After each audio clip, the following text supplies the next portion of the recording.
एक बूढ़े बाप का धोखेबाज बेटा। एक गांव में एक छोटा सा बच्चा था। उसके पिता तो थे, लेकिन माँ की मृत्यु हो गई थी। पिता सारा दिन काम करता और अपने बेटे को पाल पोस कर बड़ा करता है।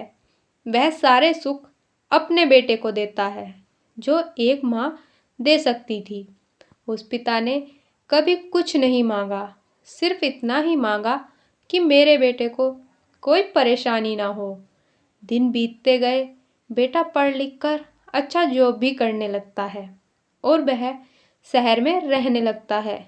कुछ दिन बाद वह अपने पिता से मिलने आता है और कहता है, पापा, मुझे कुछ पैसों की ज़रूरत है। मैं चाहता हूँ कि शहर में ही ज़मीन लेकर अपना घर बना लूँ।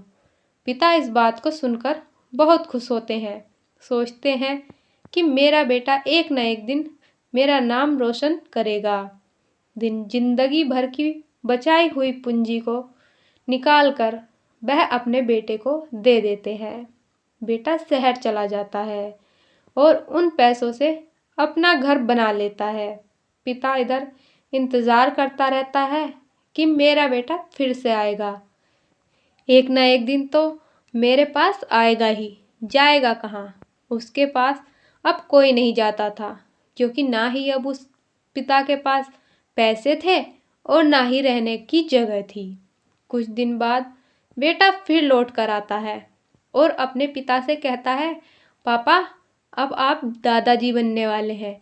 पिता को बहुत खुशी होती है। इस बात को सुनकर वह कहते हैं, तू मुझे मेरी बहू और पोते से कब मिलाएगा? बेटा कहता है, बस पापा, थोड़े दिन और। पापा, मुझे कुछ पैसों की ज़रूरत है, क्योंकि आजकल थोड़ा जॉब में खींचवीच हो रहा है, जिसके कारण से मुझे कुछ दिन के लिए सस्पेंड कर दिया गया है। पिता के पास कुछ नहीं रहता है देने के लिए, लेकिन फिर भी कहता है, अच्छा बेटा, तू रुक, मैं अभी आया कुछ पैसों का बंदोबस्त करके। पिता बाद में महाजन से कुछ पैसे उधार लेकर अपने बेटे को दे देता है और बेटा पैसे लेकर शहर चला जाता है। बरसों गुजर जाते हैं।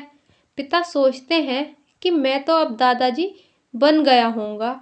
मेरा बेटा पता नहीं मेरे नाती को लेकर कब आएगा। फिर सोचने लगते हैं, समय नहीं मिलता होगा, इसलिए मेरा बेटा अभी तक आया नहीं, वरना आया जरूर होता। तब तक महाजन 2-3 आदमियों को लेकर उस पिता के घर पर आता है और कहता है कि आपके वादे के मुताबिक मैं पूरे 3 महीने बाद आया हूँ अपने पैसे ले जाने। पिता कहते हैं, मेरे पास पैसे नहीं है देने के लिए। महाजन कहता है, जब पैसे देने नहीं थे तो आपने मुझसे उधार क्यों लिया? तभी पिता कहते हैं, ठीक है, रुको, मैं तुम्हारे लिए पैसों का बंदोबस्त करके आता हूँ। और वहाँ के नज़दीकी अस्पताल में चले जाते हैं। वहाँ जाकर अपना ब्लड डोनेट करते हैं और अपनी एक किडनी बेच देते हैं और उस महाजन का कर्ज चुकता कर देते हैं। किडनी बेचने के बाद उनकी स्थिति और भी ज़्यादा खराब हो जाती है और वह उस राह में जी रहे होते हैं कि मेरा बेटा एक दिन आएगा जरूर। इस आस में जीते जीते एक दिन उस पिता की मृत्यु हो जाती है, परंतु उसका बेटा नहीं आया।